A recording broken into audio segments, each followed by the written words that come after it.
Hey everyone, and happy new year. It is my first guide video of 2021. I hope you're all doing well, and I hope you're looking forward to hopefully a better year than we had last year. In Gloomhaven, we're going to be having a great year. So this is the year that Frosthaven is going to be coming out and making its way to Kickstarter backers, as well as Gloomhaven Digital will be finally released out of early access with everything by the end of this year.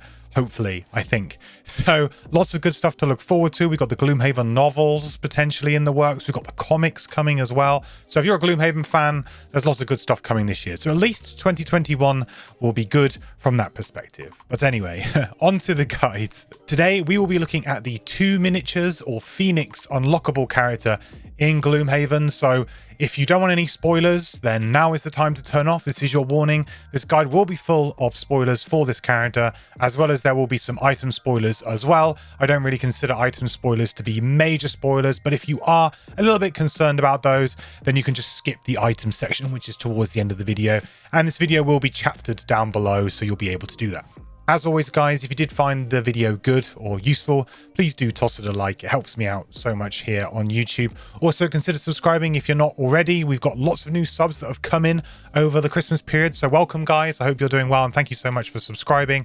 And I've got lots of guides already on the channel, and my aim is to have a guide for every single character in Gloomhaven out on the channel. So, watch this space. There's more coming for sure. If you do have any questions about Gloomhaven, you can always catch me live at twitch.tv/mandatoryquest, where I stream every Monday, Wednesday, Sunday. Usually Gloomhaven, sometimes some other games too, but come hang out and I'm always happy to talk Gloomhaven in the chat there. Okay, so without further ado, let's jump into the build for the Beast Tyrant.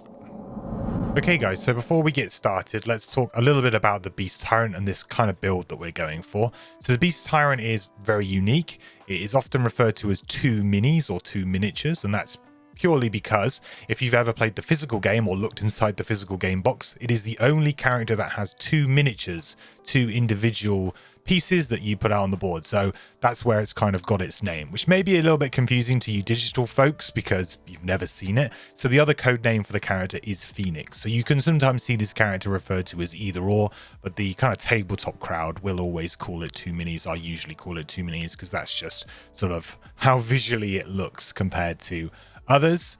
So that has quite a unique side to it, and it has this bear summon. So this is like a supercharged summon that you automatically get to summon for free. It's not an action at the beginning of the game, essentially, of the scenario, and that kind of levels with you as well. So it scales. So it's got a health pool that actually goes up. Just its health pool goes up, not its movement or attack, but its health goes up with you as you go up in the levels, which makes it a summon that scales pretty well, and it kind of mitigates some of the issues that a lot of summons have, which is that early game summons generally tend to fall off after a few levels because they can't keep up, because you're going to be facing much more difficult enemies as you start to level up. So it definitely mitigates some of those issues. So let's go into the character and the cards. So this particular build is going to be focused mainly around the card Concentrated Rage, and this is a build focused around using the bear to its maximum efficiency. So the bear is almost going to be the main member of the party here. It's not really going to be the Beast Tyrant. The Beast Tyrant is obviously still going to be playing cards, but we're going to be using the unique mechanic that this character has called Command, which allows you to tell the bear to basically do things, command the bear to take actions for you instead. And that's what we're going to be doing.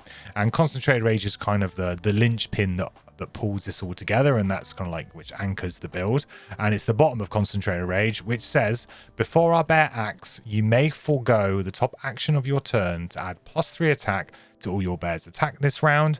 Before your bear acts, you may forego the bottom action of your turn to add +3 move to all your bear's move this round. So what this is essentially we are giving up potentially our top or bottom action, or both potentially if we would like to, and our bear will have a supercharged turn.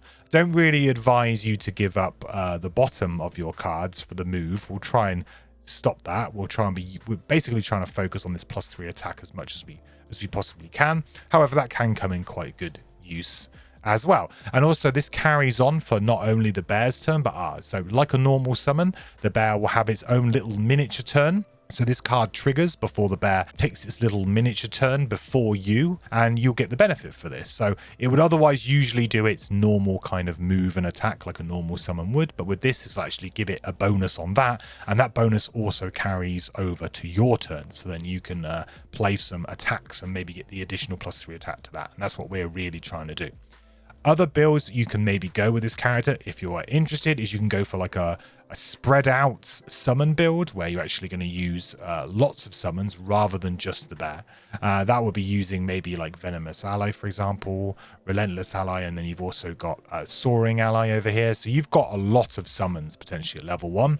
Now, personally, in my opinion, I find that this build is a bit too spread out and spread thin. The bear is the best summon that you ever get, and it doesn't get much better than the bear.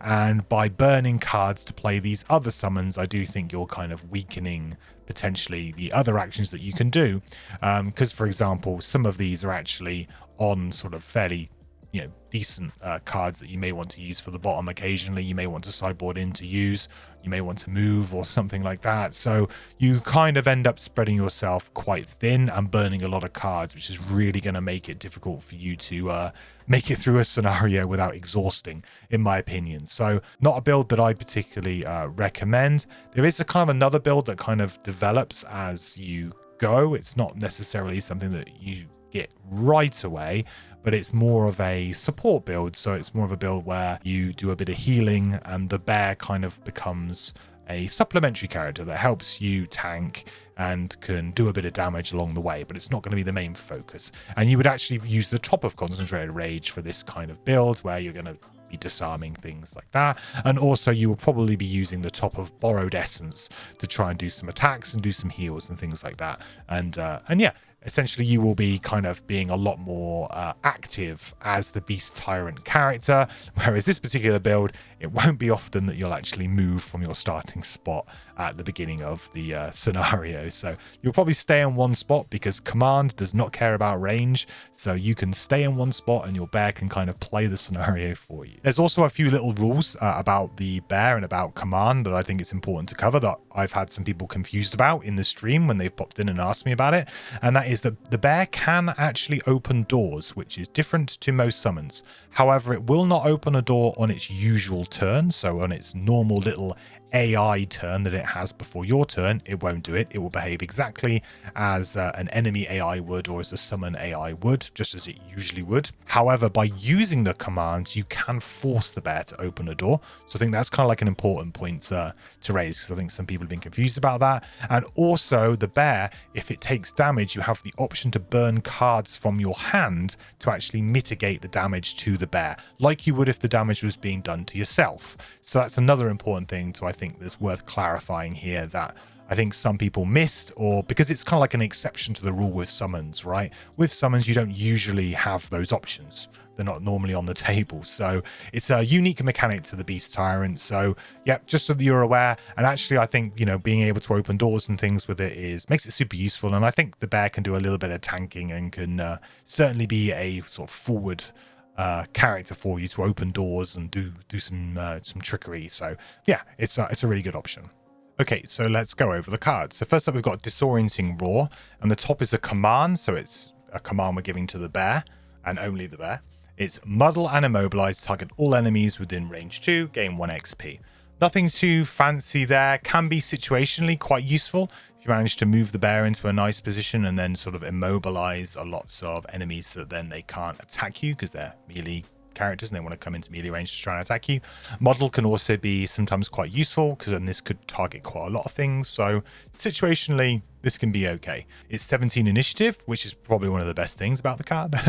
But the bottom is actually a very interesting effect. So this says swap the position of any 2 characters. Now this reads a little bit differently to the tabletop version. If you are looking at the tabletop version, yours might say teleport, which is, I believe, the new keyword that has been brought in to kind of cover this kind of ability, because there are other characters that maybe have the teleport ability. I think teleport's been brought in as like a keyword into the game now and a symbol into the game, not listed here in the game, probably just for simplicity reasons for Gloomhaven Digital. But what this essentially means is swap the position of any 2 figures. So although it says characters there, that doesn't mean, you know, your own characters. It actually means just figures. So this could be an enemy with an ally. It could be, you know, two enemies. It could be, you know, two allies. This can be a very effective card in certain scenarios where you need to get to an exit. So because we spend most of our time in one spot, not really moving, we have poor movement, and we actually want to use the bottom of our cards to give the bear an additional +3 attack, and we want to use the bear's attacks that they have on the bottom and move the bear around with command. So this can kind of allow you to complete those missions in a very simple way. Also, some other missions it can get very, very useful. So this is a situational sideboard card. I think we won't be bringing it along in our standard set of cards, but absolutely this is a card to have in the back of your mind depending on the scenario that you're playing. So I don't want to spoil particular scenarios, but there are some, and you will definitely know as you kind of get to them, and you'll go, yeah, that would be really, really good here. So just keep it in mind, keep it at the back of your mind. This is a card that you may want to bring in. But because it's a burn as well, and a burn effect is not something we can really afford unless it's a really big effect with this character. So we'll be leaving it in the sideboard for now. The next card is Spirit Swap. We will be bringing this, which is a move 2 or 1 XP command on the top. So it's a top able to move the bear. The good thing about this is that actually we can give up the bottom of a card for Concentrated Rage to give ourselves +3 move, and then we can use this to essentially turn it into a move 5. So this allows the bear to potentially move up to 5, which is a huge amount of movement and solves a lot of the issues that you may have with keeping the bear up, you know, at that time, and keeping the bear moving along, and also without you having to maybe waste some attack cards and things like that to use the bottom as a move for the bear. So this has some good use. Also, it's a good way of getting some free XP. This character gets experience points really quickly in my experience, by the way. So most of your effects seem to give you an experience point. So you'll definitely be racing ahead. You're not quite as fast as some other characters. They can earn, you know, as much as 3 experience points in a turn. You will probably on average earn something like 1.5 experience points per turn, perhaps a little bit less, depending on whether or not you really use Concentrated Rage a lot. The use of Concentrated Rage does definitely slow your XP gain, because then you're only going to be using 1/2 of your cards. So bear that in mind. If you do want to try and level a character quick, you may not want to burn Concentrated Rage immediately, because it definitely does tie you back a little bit and hold you back from getting crazy amounts of XP, because you can get like 2 XP a turn on this character, especially once you start getting some of the higher level cards. So but yeah, this is just a very useful effect for you to be able to move the bear. I really like it. And the bottom is swap the positions of any 2 enemies. Can be very, very useful, actually. This isn't a burn. This can be very useful if you want to swap that archer, kind of bring that archer to the forefront of the fight, right? Because it's sometimes very difficult. Sometimes they trap themselves into annoying corners and they're very hard for you to get to. So this is a really good way for you to bring that archer to the forefront and deal with maybe a tricky enemy that's hiding. Or if there's like a shaman or someone like that, you know, that's healing and just being really problematic, you can kind of bring them forward. Also good against enemies like ancient artillery, enemies that essentially like just stay in one place, and the game has a tendency to always place those enemies at the back of rooms because they know that you're going to need to go towards them and it's very difficult. They have long range and things like that. So yeah, this can be very, very useful, both halves of this card. Also the 22 initiative, really good if we just want to pitch a card to Concentrated Rage, but we want to go early. So initiative is very important with this character, so an early initiative is much appreciated. So yeah, I like Spirit Swap quite a bit. Next up, we have Venomous Ally. This is Summon a Green Adder. Summon, it's got 4 health, 2 move, 1 attack, and it's got poison. Now this is sort of okay for a level 1 summon in my opinion. This isn't anything amazing. The poison effect is quite nice, but the poison effect is something that quite a lot of different characters can get access to, and it's not a top tier effect that I think wow, it's got poison, this is great. I think wound is better. If this had wound on it, I think maybe the conversation would be a bit different, but because it's poison, I think it's okay. The 4 health is not too bad. One of the things that really lets summons down is the movement, and this is move 2. Move 2, the difference between move 1, 2, and 3 is huge with summons. And you'll often find that if you play this summon early in a longer scenario, this thing's just going to lag behind the entire scenario, and you're just going to spend all of your turns just pushing it along 2 hexes. So in my opinion, I think this is just sort of like a fine summon. It's not the best, it's not the worst. It's okay. And at normal levels of difficulty, this will probably operate kind of okay. With 4 health, you have to think that at higher levels of difficulty, and certainly as you level, this thing is just 1 hit away from dying. So the bottom half of this guy is attack 2, range 4, poison, which is actually pretty decent. This is a good bottom effect. I think most characters would absolutely take a card like this. The problem with this card is that we don't really move. So outside of the first room, this card doesn't really do much.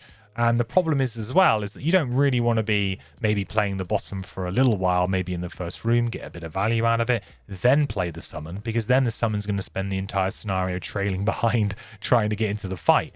Really, you want to be burning the summon early so then it can do stuff early, especially because obviously poison gives you additional damage. So the earlier you poison a target, the better, right? Same kind of concept with wounds. So it just feels, if it's absolutely, it is very, very good in the first room for the very first time. But then because we don't move, this card kind of just becomes dead weight, which might be a problem. This one barely sort of misses, and I think that's more just because of the build that we're playing and how we're playing, that this card kind of misses out really. So also the 79 initiative is just, it's not good, obviously, so not something that we really want. I'm a big fan of early initiatives. You do sometimes want to mix, but I'm generally a fan of trying to get as many early initiatives as possible so that we can make sure that we do stuff, especially with summons, because you want summons to be able to act before enemies, because sometimes they can die within turns, and if they die that turn before they get to act, it feels really bad. So going early so they at least get a turn can often be quite important. So next up we have another summon, Relentless Ally, summon Tattered Wolf, which is 4 health, 3 move, and 2 attack. So we get an additional attack and an additional move over the ally, and I actually think I prefer this summon over the other one. The only problem being that this, again, suffers from only the 4 health, so it could die quite easily, but this will at least keep up. This will at least keep up with your party, most likely, and be relevant. The problem with having lots and lots of summons, though, is that if you're playing in a scenario that has very, very narrow corridors, or it's a particular scenario where you need to run from, A to B, and it's there's not many hexes, then summons can often end up having turns where they don't do anything anyway. They just kind of, they end up in silly positions where they can't move, or they can't act or attack anything, or they need to walk into a trap in order to do something. So sometimes AI summons can be really tricky, which is why command is such a good ability, because that allows you to have some decent amount of control. I mean, you still have some AI because they are always going to have a little AI turn, the bear, but command at least gives you a bit more control over some of that stuff to be able to steer them in the right direction a bit more. I probably like this a little bit more, but it's not much more than this one. The bottom is move 5, would be very, very good amount of movement if we planned on doing any movement, which we do not plan on doing. So, I mean, it's this card really is just a necessary one to fill out our 10. So we are bringing this along, and the move 5 will probably be kind of useful, but this is definitely a card that we are bringing along really just for the move 5 will allow us to maybe pick up some loot for our team as we go, and maybe be able to keep up if we really want to, or move into a position if we really want to. But really, this is filling out the 10 here, and this is going to be a card you're going to burn pretty early. So to be honest, in that respect, I'm probably kind of 50-50 on these two, depending on the different scenario that you're playing. If you want to try and get loot and you want to have easier time getting loot, then I would suggest bringing this. If you want to, have maybe that extra damage in the first room, then maybe bring this. But it's pretty marginal between these two. So next up, we have the amazing Concentrated Rage, which we've already talked about a little bit. The top is attack 1, range 4, disarm. Very, very good control card. So if you are playing a more of a controlled support build, then actually you just want to be bringing this card along to use the top as often as you can. It's good. It's incredibly strong. Very, very good. And it's good that it actually does an attack as well, so you have some chance of doing some damage. So I like it. 51 initiative. is whatever. We don't care so much about initiative because we're probably going to be burning this very early. In fact, maybe even on turn 1. And the bottom is before your bear acts, as we've gone, you may forgo the top action to add the +3, or we may forgo, and we may forgo the bottom action to get a +3. So this gives us a lot of flexibility on what we want to do with the bear, and most of the time, like I said, we're going to be burning this early and we're going to be opting for the +3 attack and giving up our top action as a character. We can start looking at like bottom actions really as being quite important for this character, and this is when we start to get into the cards that make that fun, right? So here we go. So we've got Disappearing Wounds. So Disappearing Wounds, the top is a heal 4 self. It's fine. We probably don't really care so much about that, because the bottom is command, attack 2, and with concentrated rage giving the +3, this is an attack 5, 1 XP that we can do, which is just excellent. Being able to attack for 5 is great. And if you think that the bear has already had the bonus of the +3, so the bear has essentially attacked for 5 on its own turn, and then it's going to attack for another 5 on our turn. So that's 10. That's a huge amount of damage for a character to have at level 1. You know, for just a character to be able to attack for 10 in its turn, essentially.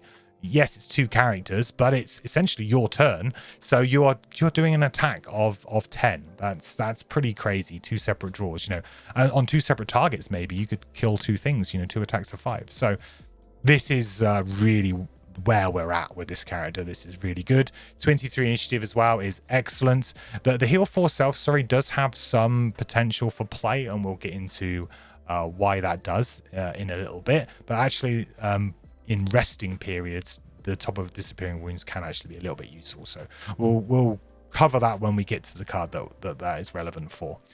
Next up, we have Patch Fur, and the top is Shield 1, affect all summoned allies. This is quite nice, as I mentioned about you being able to open the door with the bear. Essentially, this allows you to put your bear in harm's way and shield up a little bit. Don't usually use it for the top very often, but sometimes you will. What we really want to use it for is the initiative 20 here, and also the bottom, which is heal 4 self. So this is just going to allow the bear to heal for 4. But being able to heal for 4 it's a very strong heal at level 1.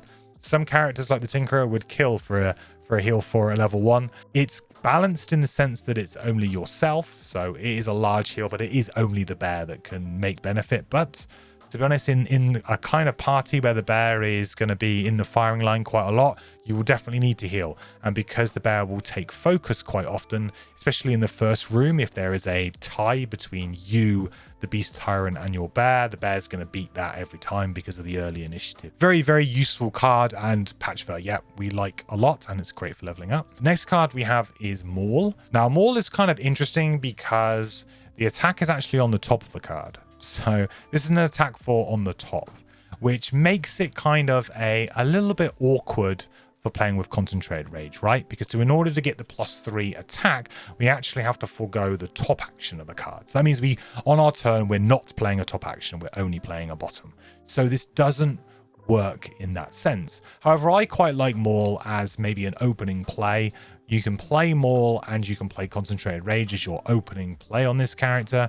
That gives you, your bear will move in, do its normal attack, just do like an attack of 3, then an attack of 2, and then the Maul, you can then do an attack of 4. Then on the burn your Concentrated Rage, then on the next turn you're ready to go with Concentrated Rage in play, and you can start doing all of that big damage stuff. So I really like this as a turn 1 play, but it's also just something you can filter in as and when, because as I said, sometimes you don't want to use Concentrated Rage, and that does come up, like when you're wanting to play both the top and the bottom of a card because you want to maybe move the bear and attack, and those kind of situations do come up. The 14 initiative as well is awesome, really, really good, definitely something that we want. And the bottom is move 3, shield 1, affect any 1 adjacent ally.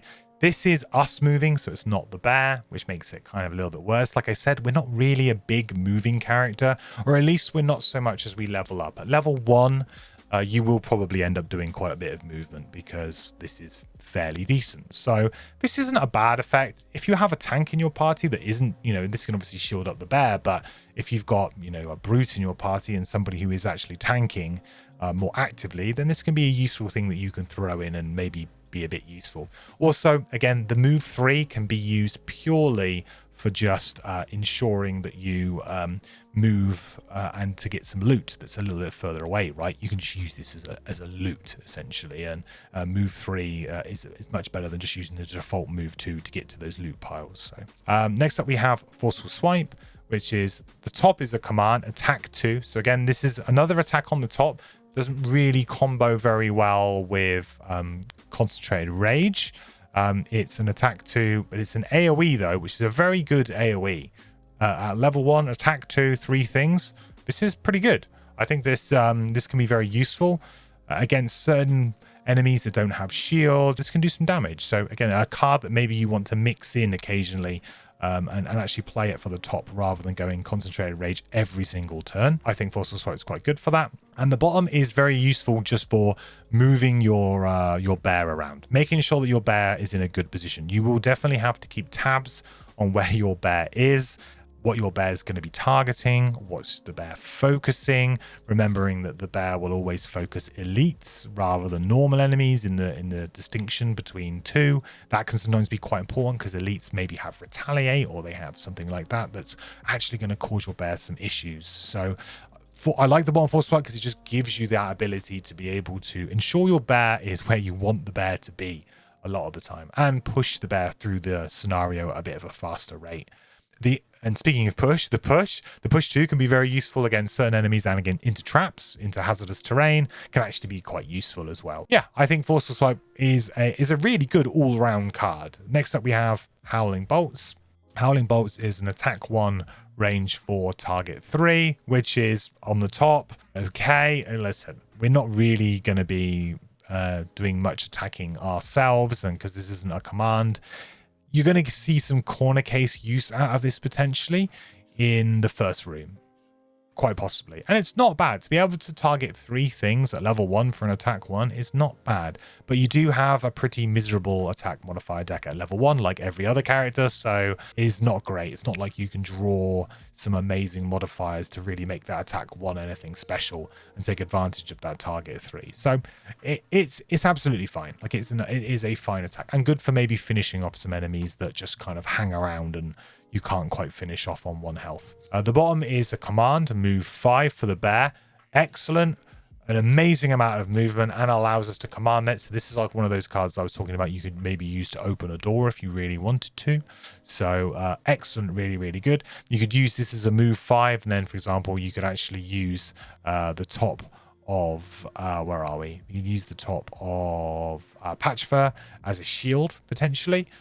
So you could, instead of playing Concentrated Rage, you could decide to just negate Concentrated Rage that turn, don't use it, and actually you could sort of move them in and you could shield them up. So quite a nice little sort of 2-card combo that you could do there, which is quite nice. Next up we have Soaring Ally, which is Summon Red Falcon, so 2 HP, 2 health, and 4 movement, and this has flying. This is, I think, probably the worst of all of the summons that we have, unfortunately. The reason why is, although it's got 4 movement, which is great, means that this thing is going to be able to keep up, the 2 health is really bad. This is 1 hit away from dying, and the 2 attack is, yeah, maybe you'll be lucky and be able to get 1 or maybe 2 attacks off with this. Is that really worth a burn? In my opinion, no. I wouldn't burn a card to do 4 damage, so why would I burn a card to have a summon that might get 2 attacks at 2? I don't see why I would. Yes, it does soak some damage that you would take otherwise, but no. I feel like the flying on this is almost a bit of a distraction as well. Does it really need 4 movement if it has flying? Because flying means that it will ignore things like traps, things like obstacles, so actually the additional movement might not even be needed because this thing can, as the crow flies, just go direct to the target that it needs. And that also means that it will often end up being the focus because it ends up on an obstacle or something and all of you guys are stuck behind it and then it just gets popped off with 1 hit. So in my opinion, I think this is the worst summon out of your starting summons. The bottom of this card is a command to loot 1. So the bear can perform a loot 1 action. You get the gold, not the bear, so that's good. Well, you and the bear get the gold, right? You're a team. So this can be a very effective way for you to be able to loot because it can be difficult for you because you are generally left behind as the Beast Tyrant character. So this card, to be honest, is just another card that kind of makes up the 10. It's not a particularly strong card. Looting is important in the early parts of the game. You know, amassing gold is important to get yourself a few kind of key items that will help. And yeah, I think bringing a loot card is useful. Also importantly, you can use Spirit Swap to move 2, and then you can use this to loot 1. So you can actually move and loot in a single turn using this, which not all characters can do. It kind of negates some of the, you know, having to be in the right place at the right time. You actually have a way for you to move the bear maybe into a nice position to do a loot 1. So I think it's a bit more valuable because we are playing Spirit Swap. Focused aggression. So this is attack 3, range 3, 31 initiative, and the bottom is attack 5, make the leaf earth element, and 2 XP. So the top, as we said before, we generally get left behind. So this will be an attack that will be useful in the first room and will eventually start to trail off. You could actually make an argument here, if you really wanted to go all in on concentrated rage, instead of bringing something like this, it may actually be better for you to bring something like this because it's an early initiative, or even disorienting roar because it's an earlier initiative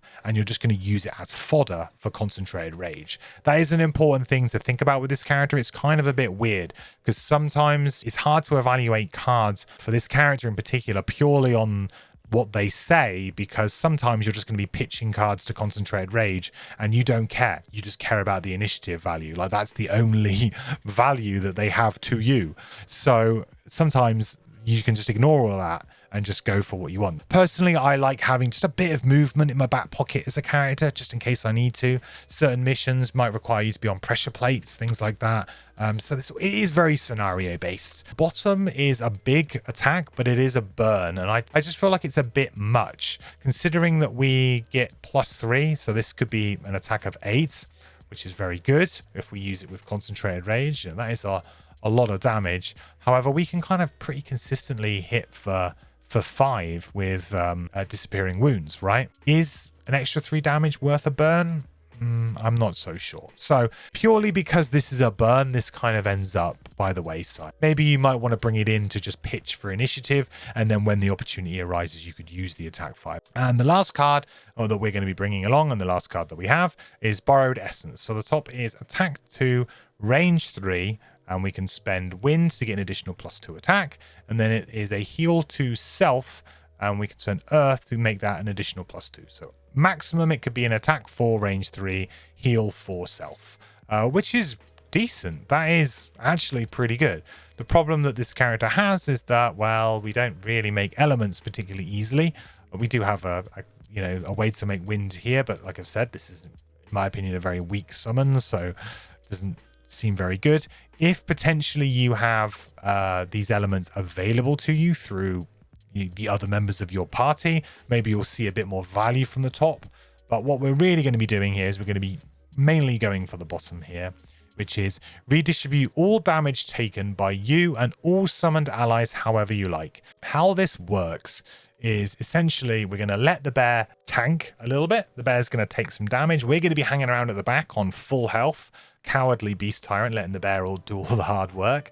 And then once the bear is in trouble and we need to try and heal the bear, what we'll do is we'll redistribute those damage tokens that the bear has, and we'll bring them onto the Beast Tyrant, and we'll swap and we'll heal.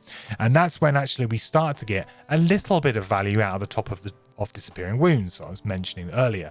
So this gives us a bit of value, because potentially what we could do is we could do the bottom of Borrowed Essence, and we could swap all those damage tokens onto ourself, and then we could heal them off with a big heal for self. And that's not like obviously an amazing use of this card, because the bottom is really definitely what we want to do. But if you are between rooms and you find yourself in a bit of an awkward position, feel like it's an absolutely legitimate thing to do, or you could use health potions and things like that. That's a way for you to get value out of using things like minor health potions, because say if your bear's doing all of the work, your bear unfortunately can't equip items, so the items that you have need to basically help the bear or in some way. So yeah, I think that this is quite nice. Okay, so I will put all of the cards up now. for level 1 for you board game players, for you to be able to just pause the video here if you would like to see a nice easy spread of all the different cards in the board game version. Okay, great. So let's take a look at level 2. Okay, so at level 2, we have Energizing Strike, which is a command attack 4 strengthen self. So this is for the bear. So the bear is going to be able to do an attack 4, then it's going to strengthen itself. Importantly, because it's going to strengthen until the end of its next turn. So the bear's actually going to be able to do its auto attack next turn strengthened. Also, because this is a top attack, if you wanted to, you could actually pair it with a bottom attack as well to get the benefit of that strengthen, which I quite like because this character has lots of bottom attacks. So Energizing Strike is actually just excellent. Really, really like it. It's very good as well once you've got Concentrated Rage going. And in fact, you know, we'll talk a little bit more about what we can do with this card in a second, but there's some really good opening plays we can do. The bottom of this is heal 1, affect all allies. Doesn't sound too fancy, but it's a heal 1 that has no range and it heals everybody. So when you find yourself in a position where perhaps you get a bad negative scenario condition, that maybe you have to start poisoned, or a bad road event, or particular enemies that wound you over and over and over again and things like that, then just a little heal 1 to remove those wounds, those poison effects can actually add up. So I think that this is really good because the top half of this card is excellent. You want to play it all the time. And the bottom has some great utility toolbox use. So I think that makes for a really great card. Card opposite it is this is the first card that we see that's a bit of a nod to the kind of more of a support build, if you like, in which you're going to be a bit more of an active beast tyrant. So you're going to be moving around and you're actually going to be attacking yourself. And it's not going to be all about the bear. The top is attack 3, range 2, immobilize and make earth. I think it's actually a very good effect. Immobilize will hopefully stop a melee enemy from moving into range, and it creates an element which can be useful for you and also useful for maybe other people in your party. So do you think that this is pretty good? And attack 3 is a decent attack. This is actually a really good, in my opinion, control card for level 2. So I really like it. Short of it being a stun, this is pretty damn good. It's also 11 initiative, which is important. So that means that you can actually make this immobilize matter. The bottom is shield 2, affect all summon allies, retaliate 2, affect all summon allies, 2 XP, and it's a burn, and it's for the rest of the round. These kinds of effects are always pretty bad. The big shield, big retaliate for a round, but burn effects. I don't really know what we can call them shorthand, but let's just say that. You don't know what the enemy is going to do. And most of the enemies have cards that they draw that don't do anything. You know, if you're playing against cultists, they might draw their heal card, or they might draw their summon living bones card. And this does absolutely nothing against that. You're playing against living bones. Living bones have a heal and do nothing card. So when you think is the perfect opportunity to play this, it sometimes just doesn't really pan out. Now, the good thing about this is that you at least have a top that's an attack and good. So it's something that you can just switch to and it's no real drama. But I always find these one turn big shield and retaliate kind of effects, but it's a burn, to be bad. You much rather just, if this was a card in which we could do maybe shield 1, retaliate 1, 1 XP, and it wasn't a burn, like if it was all halved or something, I think it would be playable. But the fact that it's a burn and it's just one turn, yeah, I just struggle with it. But this is certainly a card that you would want for a more control build. But for us, we're all about the bear, about making the bear as strong as possible. And Energizing Strike is excellent. And actually, as I was saying, it actually pairs really well with Concentrated Rage as maybe our first play of the game. So really liking Energizing Strike. So the card that we are going to get rid of for Energizing Strike, I mean, it's probably going to be Soaring Ally, or it's going to be Relentless Ally. It depends on how much movement you're doing and how, if you like to try and keep pace or not, essentially, with the game. We're certainly going to be getting rid of these two first. So level 2 and level 3, these are going to go. The order in which is up to you. If you want to try and get more loot, then absolutely keep Soaring Ally in. I think that's useful. Also, this is quite good because If you do decide to just give up the top action of something else to give it +3, maybe it could kill something and loot it in the same turn. So I think this potentially just about gets the nod. So we're going to be getting rid of this for energizing strike. Like I said, both of them are a little bit whatever. I just think that the loot is just maybe a little bit more useful. But now we are definitely not moving. So we are residing ourselves as the Beast Tyrant, just staying pretty much on one spot for the entire game. Okay, on to level 3. So at level 3, we've got Vicious Ally, which is another summon Swamp Lizard. It has got 5 HP, 2 movement, and 3 attack. And it's got Immobilize. As a summon goes, for a level 3 summon, I think this is probably, well, I mean, it's probably a fine. I really wish this had 3 movement. The 2 movement really holds this summon back. Movement is one of the most important things that a summon should have. You can have all of the health, all of the attack, and all of the great effects that you want, but if you can't keep up with the pace of the heroes, then it's just not going to end well for a summon, and it's not going to be a useful summon. So unfortunately, I think that the 2 movement, this just really hurts this summon. So yeah, pretty unplayable. The good news for us though is that the bottom is excellent, and it's definitely what we want. This combos amazingly with Concentrated Rage. We have attack 2, target 2, allowing us to get the +3 bonus on potentially 2 attacks here, which is great. So we can attack 10 for 10 damage, 5 and 5 on 2 different targets here potentially, and we're going to get that additional +3 on the bear's turn, so the bear's going to have 5. That could be 15 damage right there, spread amongst 2 or more targets. It's pretty crazy. So I mean, the bottom of this card is excellent, so you already know we're going to be taking this most likely. But let's take a look at what else we've got here. So we've got Unstoppable Beast.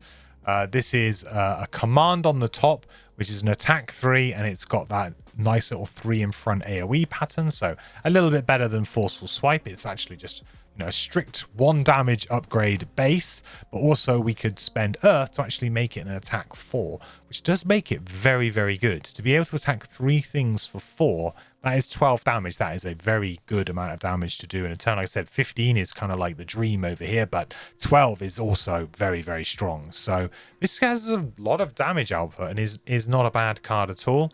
Just a shame that it doesn't really work very well with the Concentrated Rage combo, with it being the top. Obviously, it would be far too strong if that was printed on the bottom of the card, I think. Bottom of this is just move 5, so similar to what we had before, whether or not we want to move or not. So this card kind of is, it would be a straight up replacement really for Relentless Ally, to actually give you maybe a useful card for both movement and a useful card to use with your bear potentially. That's the way that I would see it. It would be almost like a like for like swap with this, because you're not really losing out. Well, in fact, you're not losing out on anything because you're never playing this for the top.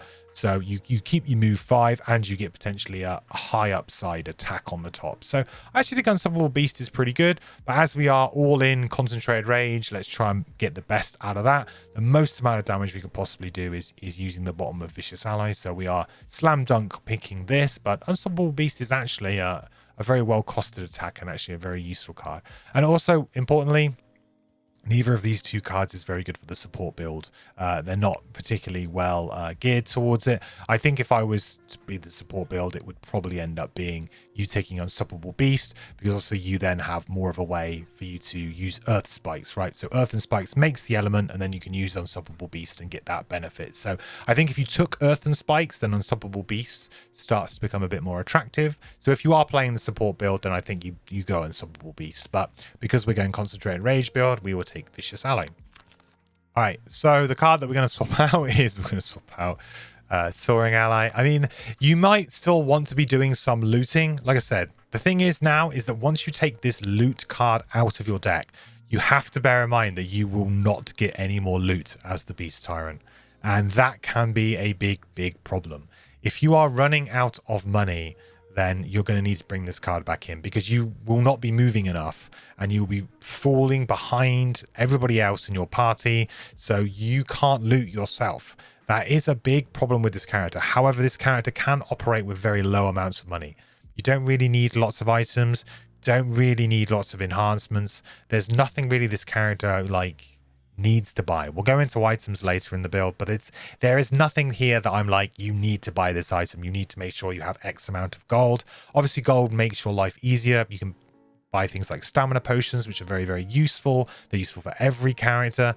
But to be honest, once you've kind of, hopefully at this point, you've amassed a bit of gold. You've got yourself a few items. But, you know, hopefully maybe you started with some gold as well if you've come from the tabletop with your prosperity level. Or perhaps if you're playing in Guildmaster, for example, you have shared gold. And because you have shared gold, you don't need to collect the gold yourself. So you can definitely get rid of it in Guildmaster mode, but you do really need to keep an eye on it if you're playing tabletop, because you will suddenly just sort of realize, I haven't actually got any gold for the last 3 scenarios. I wonder why that is. Well, the reason is that you have no loot and you don't move. So that's why you don't get any. So bear that in mind. I predominantly play Guildmaster, so I have no problem with getting gold because I just have shared gold. But that is something to really, really think about. So you may actually want to get rid of something else that's less useful here. So you might actually consider getting rid of something like potentially Maul. You might actually potentially get rid of Maul instead. I do like the 14 initiative on this card though, so bear that in mind. But that could be something that you could substitute here if you are still wanting to do some looting. Okay, on to level 4.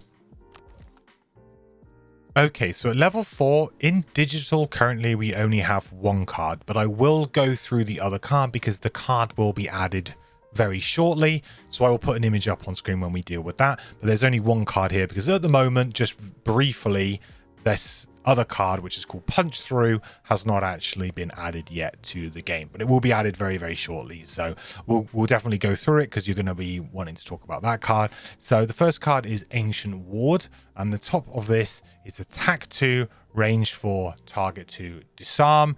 This is incredible control. This is definitely top tier control.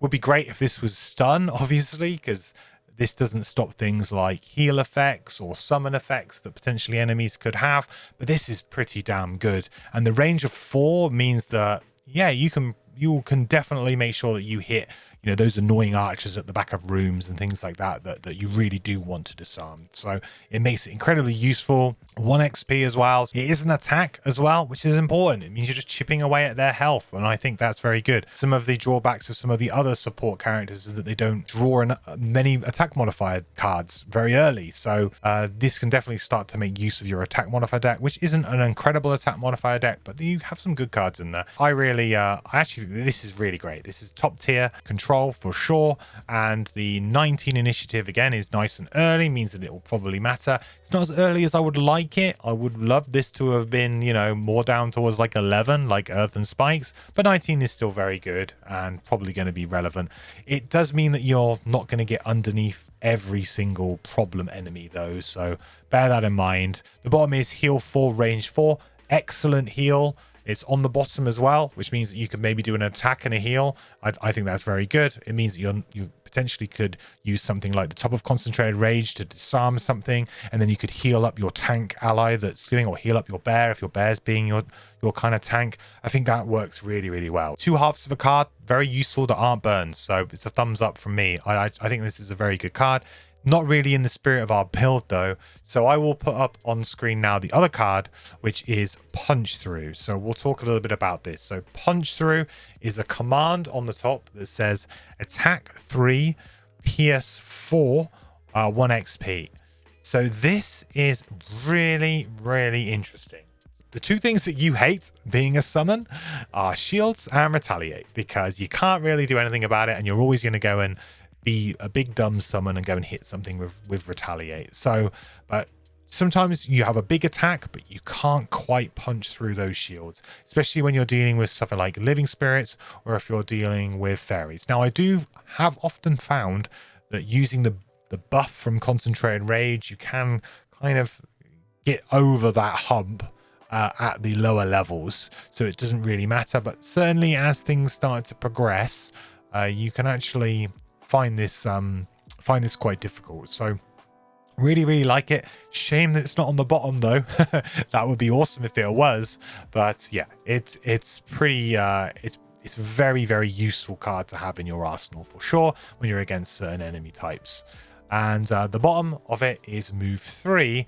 Add +1 attack to all your commands this round, which is kind of interesting. So this card is anti-concentrated rage synergy card. It really is, because there's not an attack on the bottom, so it doesn't play very well with you trying to do an additional +3 attack.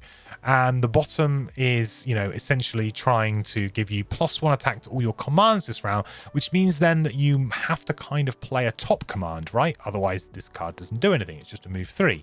So then it is encouraging you not to use the +3 movement half of concentrated rage. Now, why is this good? So this can be very, very good when we start wanting to play our energizing strike, right? So energizing strike, attack 4, strengthen self. This can be extremely good when paired with this. We can move 3, maybe just onto some loot. Like I said, we're not going to be moving that much. So the move 3 is, you know, hey, maybe you can grab a pile of loot on your way out or start to move towards something, but really that's kind of irrelevant.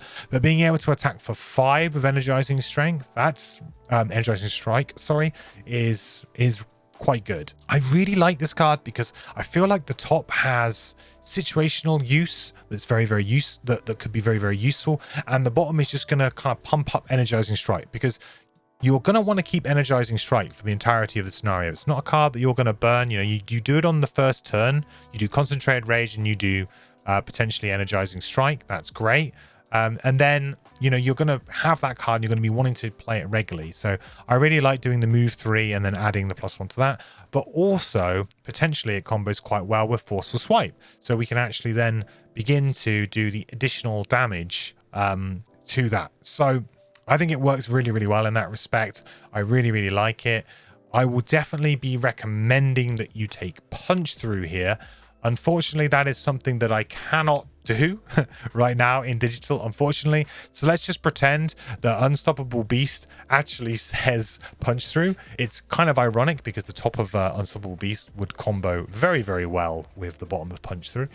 But so for the time being, let's just presume that I have taken punch through, but that's the card that I would suggest in this situation would be to absolutely take punch through. So okay, so the card we're going to be getting rid of punch through, not Unstoppable Beast. Let's have a look and see what we could maybe get rid of here. So again, we're not going to be doing too much movement ourselves. We definitely want to take benefit of this add +1 to all of our commands. So I think forceful swipe is still very, very good.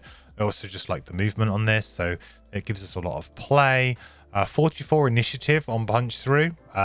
So a little bit, that is something to consider, that we don't want to necessarily remove something. I do think that you could potentially consider taking out Spirit Swap for this now. Depends on how much mileage you've been really getting out of the top and the bottom. I mean, it depends on the way that you play. Certain players may visualize Spirit Swap and use it very, very regularly, because once you kind of, you know, you've got that trick in the bag, you can just look at a level and a scenario and the setup and think about it in a different way. This can be very useful for that. So it depends on your mileage, really. You may have found yourself not using this too much because you haven't maybe been thinking about the game, and that's absolutely not wrong. That's not a knock or anything like that. I often don't think of that way, and it took me a long time to actually get used to having this effect open to me and something that I could use when I started playing this character. So I think it would be absolutely fine to swap out Spirit Swap if you wanted to. Also, I feel like you could potentially get rid of Maul, but it's because if you think about Maul, the idea really being that the attack 3 PS4 is probably better than the attack 4 top now in this kind of like situation. Yes, it's 1 less damage, but being able to get through those shields will probably make up for that lack of damage, hopefully, at this point. So I do think punch through could replace Maul. Howling Bolts is a card that I always keep for this move 5. I just find that this move 5 is just really good with making sure the bear's in the right place at the right time and progressing. Movement is sometimes something that is overlooked. You don't realize it's missing till it's gone, you know, and movement can be very, very useful. I think Borrowed Essence, depending on how you are healing now, so depending on if you have a dedicated support character in your party that's keeping your bear healed and keeping your party in tip-top shape, then perhaps perhaps you don't actually need to have this redistribute ability anymore, but I do find it fairly useful. So it's kind of down to your own personal preference here. I think I will be getting rid of Spirit Swap. But again, this is definitely a card that you want to be thinking about in your sideboard as something that is open to you for different scenarios, and yeah, keep that in mind for sure. And we'll actually bringing in Punch Through for that. But it's a marginal choice, and certainly your playstyle, you may actually want to swap something out different here. Okay, so let's go to level 5. So at level 5, we have Rampage. So Rampage is a command: attack 2, move 2, attack 2, move 2, attack 2 on the top. 2 XP and a burn. That's very useful. That is actually quite a decent sort of attack. It is indeed a Rampage, and when paired with the bottom of Punch Through, I'm going to have to keep just like putting an image of Punch Through, aren't I? So it's going to take me an age to edit this video because I have to keep editing Punch Through in. But if you think about it, that actually adds an additional +1 attack to each one of these attacks potentially. So this is suddenly an attack 3, 3, and 3. That makes it quite a lot better. So potentially up to 9 damage there. You can split that between one target, however many targets. You don't need to use the move. So I think this has some really nice potential for you to clean up a scenario towards the end. But the thing that I really like about Rampage is the bottom here, which is anyone summoned ally performs move +0, attack +0 with you controlling the actions. So essentially this is just like another free attack on the bear. And when you use concentrated rage to give yourself the +3 attack, then excellent. Then we're going to be able to do a move 3, attack 5. I really like Rampage. I think it's great. And the other card that we've got is Stone Sigil, which is summon monolith, 15 HP. It's quite a lot of HP.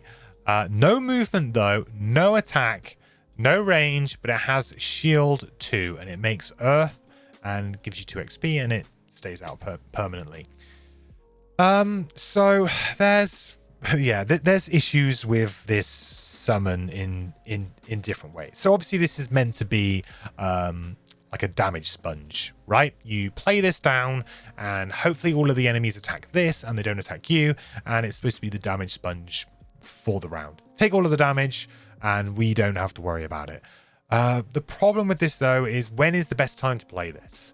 Well, it's probably going to be towards the end of the scenario, because if you play it in room 1, then it will probably die. It may soak up a lot of damage, and then that's sort of like it's done. Because it doesn't move, it's kind of done. This could be very good in single room scenarios, potentially, especially if you could keep it healed. If you could keep healing it and it could just be out there in the middle of the room and it just be the center of attention, then it could be quite good. Because shield 2 is a good amount of shield. It's a very good tanking summon, but it's just the fact it doesn't move, the fact that you have to play it at the right time kind of ends up making it a bit situational. Again, we've kind of just seen a card as well, right, that is very good for the build that we're going. So this is sort of pushing us in a different direction. I think that this will shine in certain scenarios, and I'm sure that some people have had some great success playing the top of this, so I don't want to rubbish it too much. But I personally find it to be too situational. I find it to be difficult to kind of manage when and where you want to play it. I can't really recommend it as like a viable strategy. Also, it's worth noting that if you haven't watched any of my guys before, I play very proactive. I like to kill things. I like to stun things. I like to, take the fight to the enemies. I'm generally not the kind of player who sits back and tries to wait a scenario out, because the great thing about Gloomhaven is you've always got a clock, right? It's your hand. So your hand is your clock, and you have to try and finish the scenario before you run out of cards, otherwise you will exhaust. And this is a burn as well, so it's going to lower the number of cards in your hand. So for me, I just think I would much rather have something proactive that's doing damage and actually engaging a bit more in trying to win the scenario.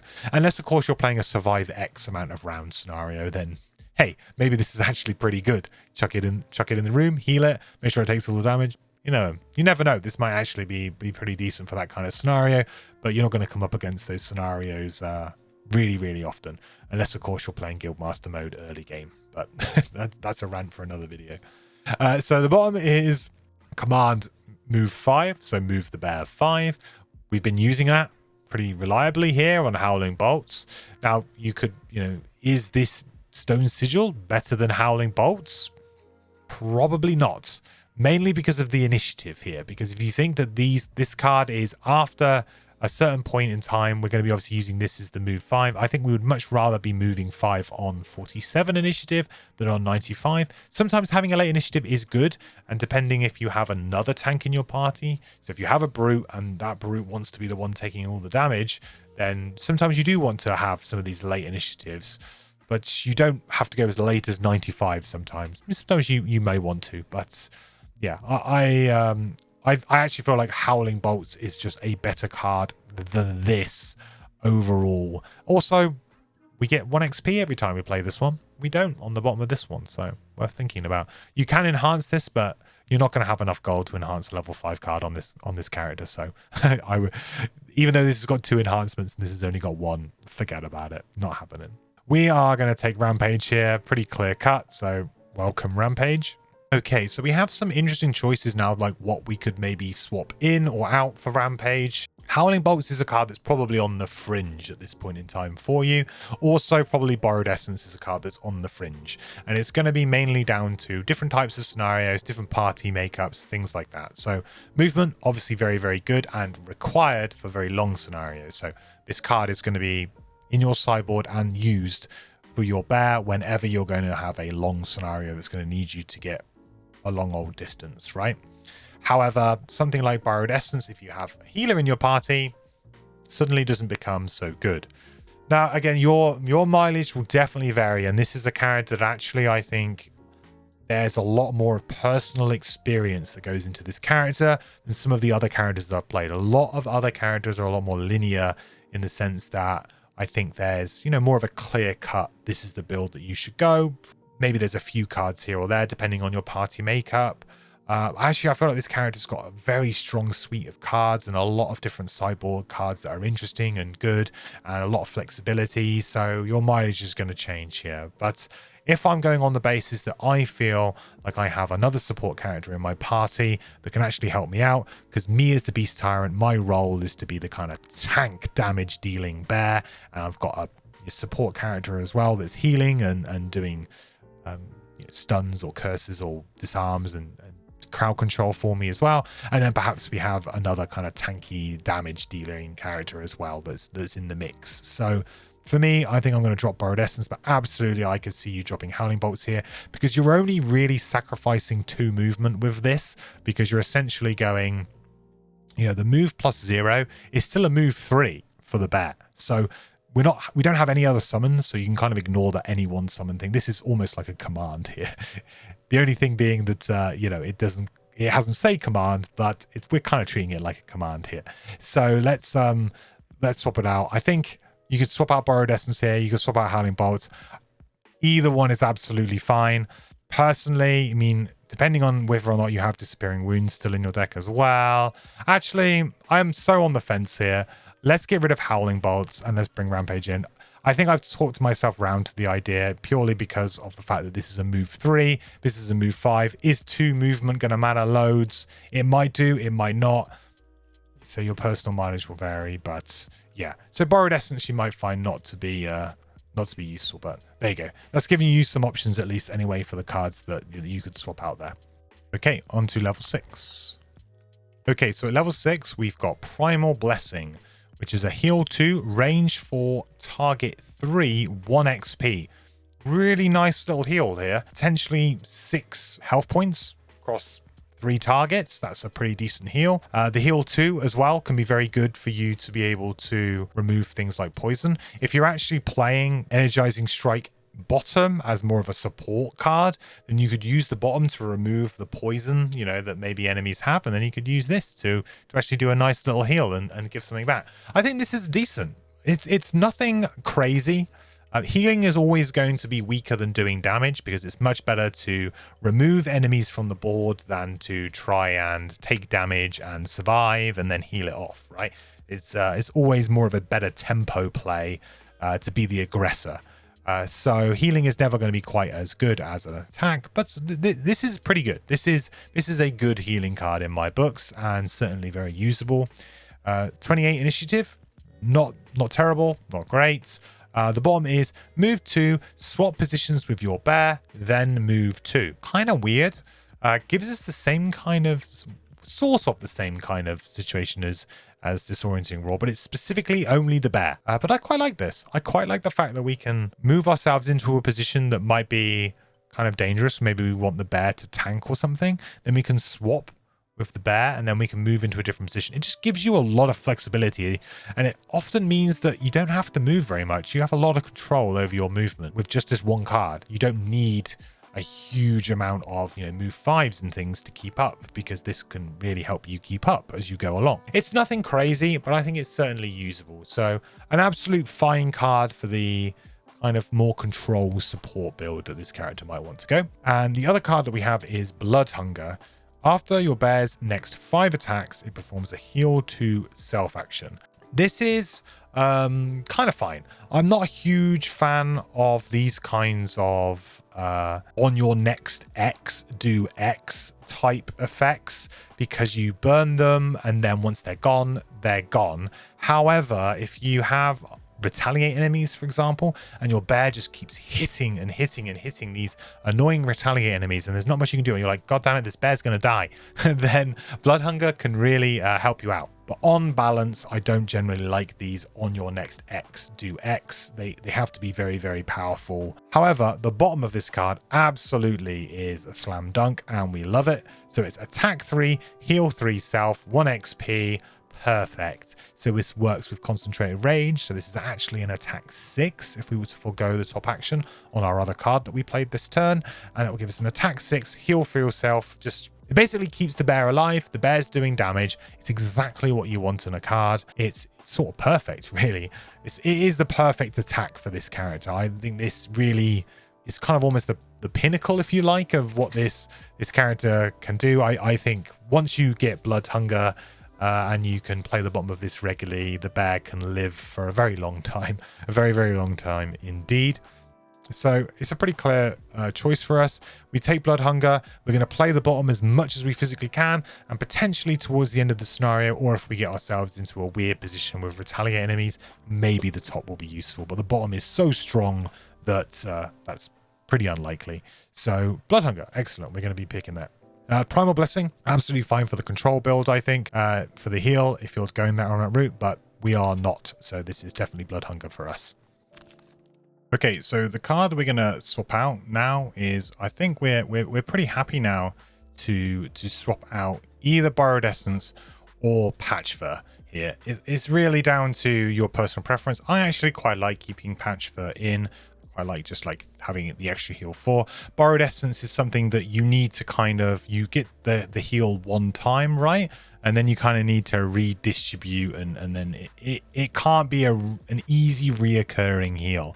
Whereas the bottom of Patch Fur can be a very easy reoccurring heal. Borrowed Essence, you know, you do it once, you remove maybe more than 4 damage, but then you need to worry about healing yourself up. So it's going to come down to some of the items and maybe your play style. But for me, I'm going to keep Patch Fur in. I also like having just the 20 initiative. It's nice to have a nice early initiative like that in your hands. So I think it's quite simple. I'm going to get rid of Borrowed Essence here, and I'm going to take Blood Hunger. Okay, on to level 7. Okay, so at level 7, we've got Storm Sigil, which is a summon wind totem. It's 8 health, no movement, 1 attack, and it says target all adjacent enemies, push 2. And it makes the air or wind element, and it gets you 2 XP. This is very bad. Yeah, in terms of a summon for a level 7 summon, 8 HP is maybe 2 attacks at this level, maybe a 3. I guess, you know, I guess 3 would be probably the average, and it could end up being 2. So this thing can die pretty easily. The target all adjacent enemies to do an attack 1 obviously sounds quite good. If you can attack all adjacent enemies, if you can put this in a good spot and then potentially go early on your next turn to try and get good value out of it, is it really going to do much? And the push 2 would have to push, you know, every enemy into a trap or into hazardous terrain. Would have to have some kind of real synergy and knock-on effect that really kind of works well with the scenario and the setup for the particular room. I find it to be very, very tenuous. A lot of all in here. I certainly wouldn't burn a card that was just attack 1, target all adjacent enemies, push 2. I would never take a card like that was a burn, and I think you can pretty much read this as that. The only difference being that this might soak up a few attacks from a tanking perspective. Like I said, it's much more better to be aggressive. So unfortunately, this is, in my opinion, a very, very underwhelming summon.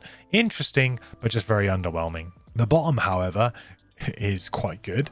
So we have an attack 4 command. Perfect. Works well with concentrated rage. We're going to get that additional +3. So that means we're going to be attacking for 7 using the bottom of Storm Sigil. Very, very good. Exactly where we want to be. The 93 initiative on this sucks, though. It's really bad, but I mean, that's because of the summon that we have on the top here, which is kind of a shame. But actually, I think that the attack 4 is very good. So a very bad top redeemed by a very good bottom that works well for our build. Let's see what the other card is. So we have Tyrannical Force, which is attack 3, range 3, stun, make earth. So this is very good control card. It's a little bit underwhelming in the sense that if you think that certain other characters, so for example, the Tinkerer has a stun at level 1, and this is level 7. Yes, it's only an attack 1, but you can enhance it with wound, which is very powerful to enhance onto a stun effect. So for me, this is, although stun is obviously an incredible effect, you cannot disregard stun as an effect in the game. It's very strong. I just don't see this being particularly great. If you're playing control, I think you probably take this because it's a stun and you haven't had a stun yet and you want stuns as playing a control player and a support player. But it's quite underwhelming for a level 7 card to just be like stun one thing at range 3. Yes, it's an attack 3, so it does some damage, but it's it doesn't make up for the fact that this kind of effect, and the reason why you play this kind of effect is for the stun, and you could have got that at level 1 with other characters. So I think this is kind of a bit underwhelming top, really. The making the element is obviously quite nice and does play into some of your other cards though. So if you're playing the support build, I think that you definitely you do pick this up because it's just stun is just a good effect. The bottom is all summoned allies within range 3 perform a move -1 with you controlling the action. So basically you can give them a free move. So this is something that you may want to use for the kind of more all-in summon build. We've seen some more summons. I haven't really touched that much on the summon build as we've been kind of continuing on. I do think it's very, very weak. As you can see, there hasn't really been more summons that have been incredibly useful. Probably the best summon that we've come across has been the Swamp Lizard, really, up to that point. Every other one has been kind of like more of a support. So you're kind of playing like a support summon build.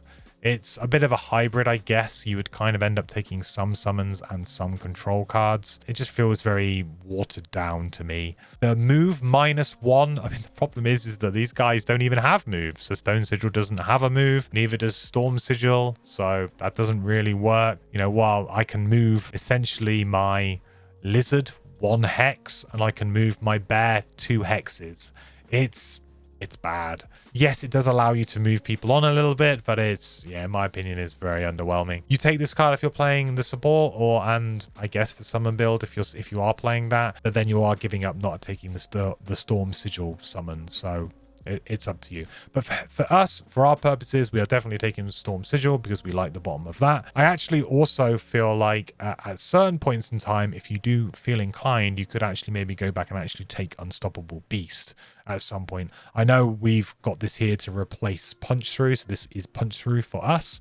However, you know, I do think that sometimes when you get to these points and you're not really too jazzed, Unstoppable Beast is quite a good card to go back and take, as is Ancient Ward if you wanted a bit more control, and in the first room, and then the 19 initiative to just discard to Concentrated Rage as you go on is pretty good. But for us, we're going to take Storm Sigil here because we just want to use Concentrated Rage and we want to hit things very, very hard with a big bear. So we'll take Storm Sigil.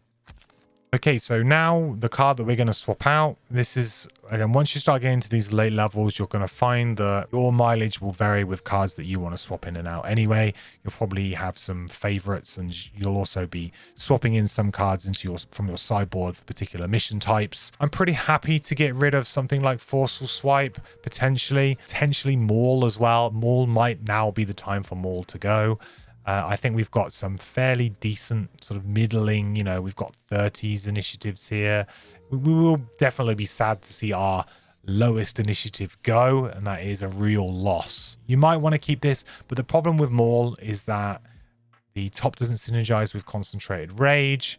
The bottom doesn't really do anything either for us. Forceful Swipe is probably on the cusp of being cut. However, I think because you're getting the punch through benefit, so punch through, but here again is giving you the extra +1 attack. So I think potentially this could be, you know, attack 3 against 3 feels a little bit nicer than Maul. So in that respect, I think we're going to be dropping Maul here, getting Storm Sigil, but the lack of initiative here is to be noted. So against certain enemy types, you're going to probably struggle a little bit more now going a bit later. Okay, on to level 8. Okay, so at level 8, we have Lash Out, which is a command on the top, attack 4, target all adjacent enemies. Now that should get you pretty excited. Attack 4, targeting all adjacent enemies, that could be a huge amount of damage. Even if you're just targeting 2 things, that could be very, very good. Also combos very well with punch through, because that's going to give you an additional +1 attack on all of those attacks. So this could be, you know, attack 5 against 4 enemies if you position it right. And because you're going to be doing this as a top, you could potentially pair it with maybe a move on the bottom. So this is when you start to think, well, hang on, actually I could use the bottom of Forceful Swipe here, or possibly you actually just use the bottom of Rampage, right? If you can use that to just move 3, get yourself into a good position, it can be very good. Obviously you can't then combo it with punch through, but it gives you these options, right? It just, you can move him into a position, or if he's in a good position at the beginning of his turn, then bam, you can just use punch through, or you can potentially go and move them into that position. So 18 initiative as well on this card, really, really like it. And the bottom is move 3, push 2, target all adjacent enemies, really, really strong. The other card is Natural Remedy, which is heal 5, range 3. We can spend air to get an additional +1 heal, an additional +1 range, and an XP. So it could be a heal 6, range 4. That's like the best use. And if you've got a tank, they will be very, very happy for your heal 6s. The problem that this character kind of has, though, is there isn't a reoccurring way to make this wind. I don't believe there is anyway, unless I've missed it somewhere, but I don't think there is. Most of the ways that you make the wind is by just playing one of your summons, and then your summon makes the wind for that turn, and then it's kind of, it's done and it's gone and you don't get it again. So the problem is, can you reliably make this a heal 6? I don't think you can solely on your own, unless you were to maybe buy a wand or something like that, some other item that can enable you to do that. So it's a bit tricky. So most of the time this might end up just being a heal 5, range 3. Is that still good? Yes, if you're support. No, if you're not. The bottom is move 4, strengthen, affect 1 adjacent ally. Useful. 25 initiative on this card as well, so you could use the bottom of this and potentially go before an ally. It's not, you know, too out of the ordinary, not too hard to do with 25 initiative. And the strengthen can be very useful for characters that have very big AoE attacks and things like that. It can be a really useful buff to give to your allies. So yeah, this is just an all-around pretty solid card. I'm a bit dubious about the top being able to reliably get that air element on there, but yeah, you'll know through your party whether or not you think that's reliable or not. So for us, we're definitely going to be taking Lash Out here. It's slam dunk, much better than what we've got. So we're taking that. And Lash Out is actually, as we go across, Lash Out is definitely going to replace Forceful Swipe, because it's just better in pretty much every single way for us here. You could still want to maybe keep Forceful Swipe in there to enable being able to do the top of Lash Out, but I think you can probably do that pretty well now by using the bottom of Rampage. So we are starting to kind of cut a few of our movement cards. So again, Patch Fur is going to be a card that's on the fringe for you as well, depending on if you have a dedicated healer in your party or not. So, but for me, I think we get rid of Forceful Swipe because it's just a nice like-for-like upgrade, really.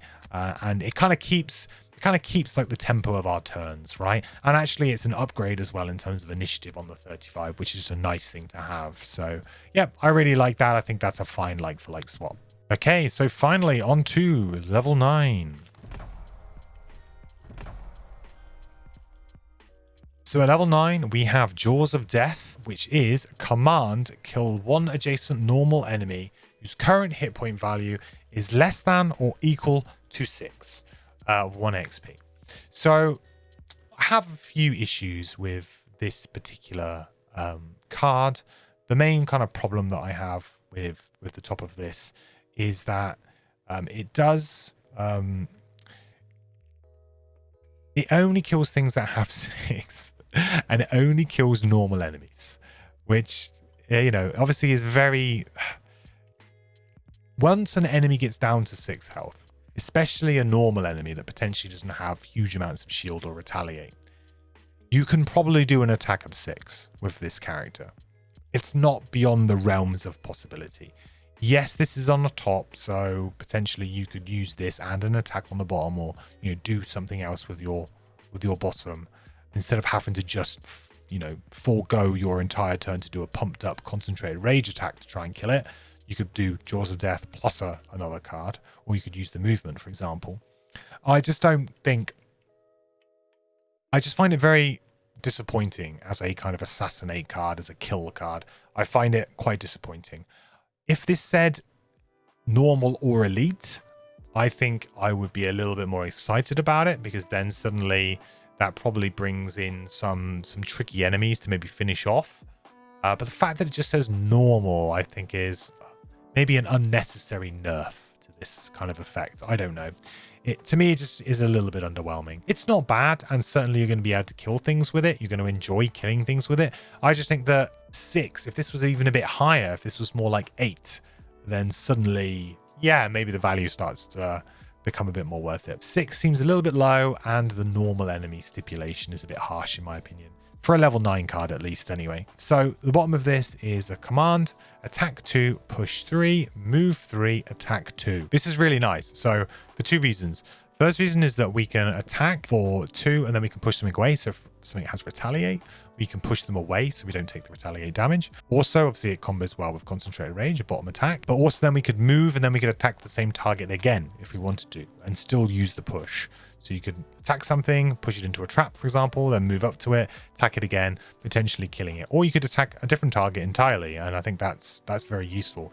It's kind of like an upgrade, really, over the attack target 2s that we have, because we can better maneuver ourselves rather than just having the target 2. So this actually saves this card, in my opinion. The top, I think, is situational, which is, I guess, fine, because if you have the bottom of a card is strong and usable reliably, then it doesn't matter so much if the top is situational, because then you can just, when the situation comes up, you've got the card, so you feel good about it. So I'm kind of okay with this card, and I think the bottom is solid, very solid. The other card we have is Tribal Sigil, which is a summon Spirit Banner, another summon. It is 8 HP, doesn't move, doesn't attack, doesn't have any range. It just says all adjacent allies add +2 attack to all their attacks. We were so close. This is, funnily enough, it's not the worst summon that we've got, but it might be up there, in my opinion. I have some very bad problems with this. Now, there's going to be some amazing situations with this card. There's going to be some amazing combos you can use with this summon. You know, I'm thinking the Spellweaver using Inferno with this next to her. She's going to do crazy amounts of damage. There's lots of things that you can do, obviously, to combo this with large AoE attacks that can do insane amounts of damage.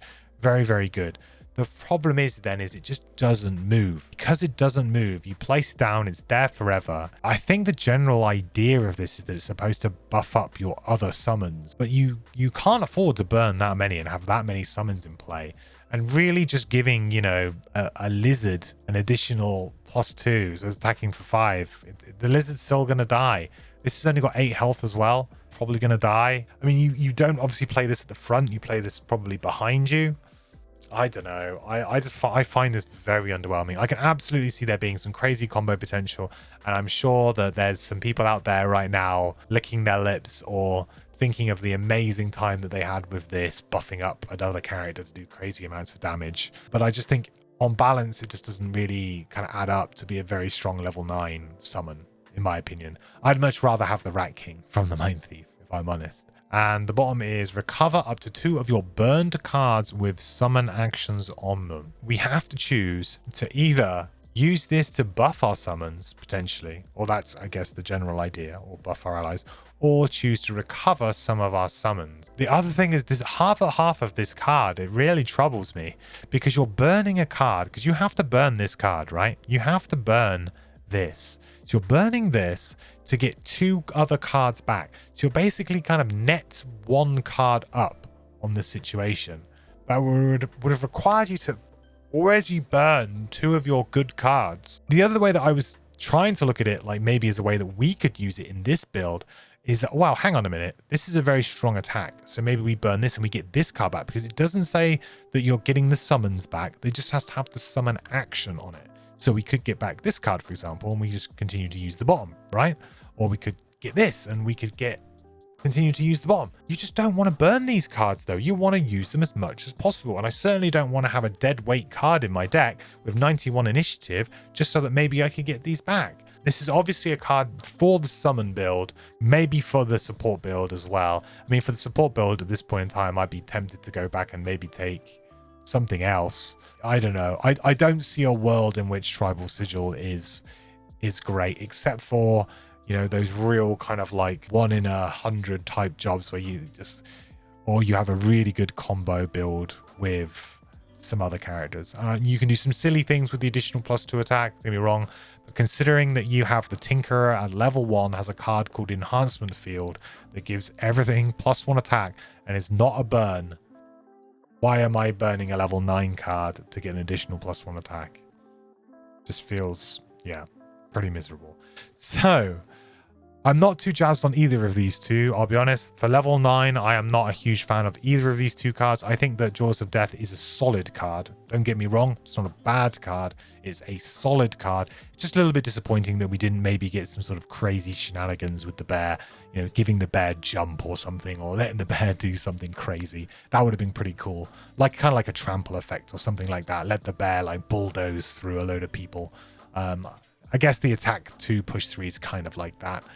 Or maybe give the bear some kind of like, give the bear poison on all their attacks or something crazy like that. That would have been awesome. This is just fair, and we'll be taking it because the other card is terrible for us, and I'm not even sure it's good in many builds, to be honest. Okay, so now that we have Jaws of Death, I mean, it's pretty simple swap here. Consider swapping out Disappearing Wounds because this is the strict upgrade, really. Could maybe get rid of Patch Fur if you wanted to, but I do think you want to retain Patch Fur for the heal. The 20 initiative, the shield one is probably pretty irrelevant at this point in time. At level 9, shield 1 is not going to, it's going to obviously negate a little bit of damage, but it's not going to be saving you, that's for sure. So I think Disappearing Wounds is pretty fair to get rid of here, and we get Jaws of Death, and it's just basically a complete upgrade in terms of the attack here. We don't need the XP anymore either, so we don't really need to worry about any XP, although we are kind of gaining it from this anyway, right? This character levels very quick, so but like I said, you're really going to probably be finding your own way really with this character a lot towards the end levels, and your sideboard is still going to be used a lot even at level 9. You're definitely going to be wanting like Disorienting Roar in certain situations, potentially Spirit Swap in certain situations, so this character is great for that, absolutely great for different kind of sideboard options. Okay, so here's all of my level 9 cards. So I will put an image up for you now so you can see all of the level 9 cards like I usually do for the board game format. And as I said, we are just a really good attacking machine with the bear. The bear is just an absolute beast, literally a beast tyrant. Well, it's not quite, but it is a beast, and it will wreck through enemies, and you'll have a lot of fun playing the bear. And if you like summon builds, then in my opinion, this is probably the most amount of fun you can have with a summon in the game, or at least the most amount of fun that I've had with a summon in the game. Okay, let's move over quickly into perks. So for your perks, I mean, this is a pretty standard perk kind of build. I think we are missing a few perks potentially from the board game here, but your perks are pretty much going to be very simple here. We're concentrating on the bear and the bear being able to do a lot of damage. So I think we want to be using consistency. You generally want to try and get your deck towards being like a net 0. So if you can always draw this or above, you're pretty happy. So consistency is a very easy one for us to pick up, and then we're immediately going to be sinking everything into focus. Now we've done that, now you have a few different options. Now you can go for heighten, which I do really, really like. I've actually been a big fan of recover. If you are more of a tank and your bear is getting in there and taking a lot of damage, I've really been enjoying recover. But I think heighten is on balance the better of the two perks. But this is definitely something that needs to be in the back of your mind as you're kind of playing your character, because if you're taking a lot of damage, you'd be surprised how often you draw these. So this can be very useful. But for this build, we're going to be going heighten first. Then I think we can start to consider the recover. Also, you can start to consider lacerate. Obviously, this is very good because this is almost like a +2, because you can do a +1 and the wound. And if you go early enough, hopefully the wound damage is going to do a tick. So you're going to potentially do an additional plus. This is almost like a +2 in certain situations. So I think it's between these two, depending on how you like. I have really grown to like this perk as I've been playing digital in this character. I think we're probably going to go for lacerate because we have plenty of heal to begin with. I definitely think I prefer the heal to the immobilize perk. That's the way that I feel about it, because the immobilize perk is often hard for you to really capitalize on, because your bear's going to be moving in, it's going to be doing its own attack, you're going to be then foregoing your top action to play probably a bottom attack on the same thing. So whether or not it's immobilized, it doesn't matter, you're going to be next to it. The only benefit really is if you're attacking archers, things that are ranged. So I don't see as much value in these, so we'll be going for this. And then any perk points that you may be left over at this point in time, I think it's fine to sink into the immobilize if you want to. I don't think you want this with this particular build, because we only have one card that in fact we don't even have one card that benefits from it, because we have punch through there in that situation, right? You really don't want this with this build, but this is something that you could consider in the support build. I've never been a big fan of the rolling modifiers in such small quantities like this, because you reliably going to be able to draw them when you want them. Probably not. It does give you a bit of flexibility if you do, but it's, yeah, for me, I'd much rather go for immobilize. Okay, so taking a look at items now. So this character is kind of a bit interesting for items. There aren't a huge amount of items that this character really needs to function. If we start with head items, I mean, you really don't have too many that you really care about. I would suggest going for ones that allow you to refresh consumed items, so potions and things like that. So stamina potions are very important. So empowering talisman is very good, allowing you to maybe get a potion back, a stamina potion back, to keep your commands going, because you're going to want to be keeping playing those commands as much as you want. Don't really have any reason to pick up any other kind of helms that increase range or give strength or anything like that. For me, I think probably the best item that you can really hope for is an empowering talisman. Like I said, this character does struggle a little bit with gold, so you may not end up even having any kind of head item at all. Body item. So for body, again, there's not any that are a slam dunk. Cloak of invisibility can help early game to ensure that you stay alive and you don't get hit too much, especially against multi-target things.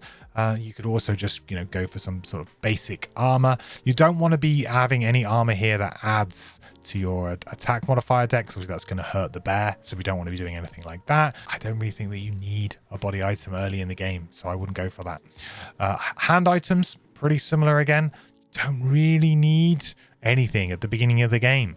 You can start going for something like this. So a staff of summoning is very good if you can pick that up late in the game.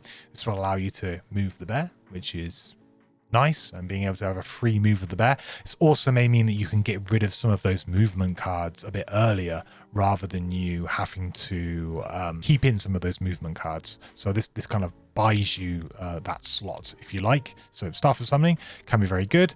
You could potentially have wands to help other characters, or to help yourself if you want to enable some of your different elemental things. So having wands, because you have a free hand slot, is good, but that doesn't really sort of further your play. So bear that in mind, as saying you don't really need anything.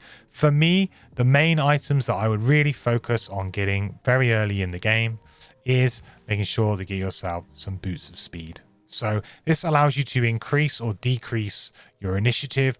Very useful, because you don't have those super early initiatives, the sub 10 initiatives that allow you to go before night demons and things like that you may come across. So boosts of speed have been very useful for me, so I can definitely recommend you using those. We can also have the upgraded version of this, which actually increases or decreases by 20. That can be quite useful, but that's quite a bit more gold. I don't think you necessarily need those. These are probably sufficient, really. You don't have to go for all of that. Then really all of your other items and the money is going to be spent on small items. So you're going to want stamina potions. Absolutely. Stamina potions are key. Major stamina potions, minor stamina potions. Make sure that you stock up on these. They're very, very good. You can use things like mana potions again if you want to enable certain elemental abilities for yourself or for your allies. You can also use something like a Ring of Haste. I find this very good because this allows you to play 2 commands and actually play 2 bottom attacks as well. Because remember that this is that you're performing the bottom action of the card. So this can work very, very well with some of the commands and using the rage. So giving yourself an additional +3 attack and then being able to use this. Yeah, super, super good. I found Scroll of Healing to be quite nice in healing the bear. However, you do lose sight of the bear as the scenario goes on. So bear in mind that although this has range 5, it gets out of range 5 pretty quick. So you're probably going to want to use this in the first room. Items like Star Earring and stuff are obviously great because they get you the cards back. The refreshing of the items, though, is marginal because it's really just your boots that you care about. So I wouldn't really worry too much about that. You can carry healing potions yourself because if you're going to be using the ability to redistribute those damage tokens to yourself, then you can then heal yourself with a healing potion. So you might get some value out of that. But really, this character is quite light on items that they need. Your solo scenario item is pretty good, so you can always take that. However, that's not currently in digital, so we can't really see that or talk about that properly. So yeah, this character doesn't really need items, guys. So that's why I don't really feel too bad about leaving that loot card behind. But consider that stamina potions are probably where you're going to be. And yeah, boots of speed. I definitely recommend these. Last stop is enhancements. So enhancements for the Beast Tyrant. This is an awkward one again, because let's be honest, we don't really have much gold to spend on this kind of thing. Now, obviously, if we're playing Guildmaster and we have all the gold in the world to spend because we have shared gold and you can rack up a huge amount of gold, then you can kind of do lots of crazy things. You could even start going the summon build and potentially start enhancing those if you really felt like it. But to be honest, I don't see any that are huge. Like, for example, maybe upgrading Blood Hunger could be quite good. You could put Strengthen on the bottom of this. That could be a bit cheeky. 175 gold. I like the look of that. I'll be honest, I haven't really done loads and loads of work on enhancements for this character because I just frankly don't feel like it needs it. See, Lash Out here. You could chuck a Disarm on that if you're feeling particularly cheesy. There's a lot of little things that you can do. Costs a lot of gold, but there's just nothing here that I'm like, make sure that you try and save some gold and try and get this going early, because this character, just to be honest, doesn't really need it. And there aren't too many cards that you bring along. If you are going to strengthen, I suppose probably Patch Fur might be one of the best strengthen targets actually for you to put on, because it's 50 gold and you're going to probably be using Patch Fur for the entirety of the scenario. So if I had to recommend one sensible, I guess, one, it would probably be to put strengthen on the bottom of Patch Fur, because at least then your bear is going to get strengthen on their next attack on their turn. And if you use Concentrated Rage, a strengthened attack of 5 is pretty good. So yeah, that's probably what I would recommend. Okay, there you go, guys. There we have it. There's the guide. I hope you found the information useful. I actually really enjoyed playing this character. I think this character is one of the better unlockable ones that I've personally played and seen.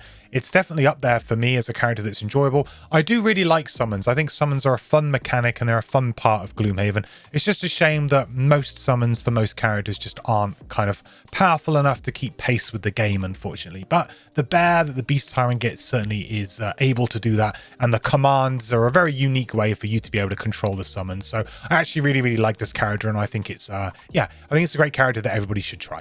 You know the drill, guys. If you did enjoy the video, please consider tossing it a like and subscribing if you're not already. Also, come watch me at twitch.tv/mandatoryquests, where I stream every Monday, Wednesday and Sunday, talk Gloomhaven, and yeah, just kind of hang out. And it's always a good fun time watching me drawing rolling modifiers into misses. It's It just never gets old. Also, you can consider joining the Discord server. I'll put a link in the description below for the Discord server in which you can find other people to play Gloomhaven Digital with, or if you just have any questions or rules questions that you want answered quickly, there's lots of Gloomhaven experts ready to take your call, if you like, in the Discord server. So come hang out with us there too.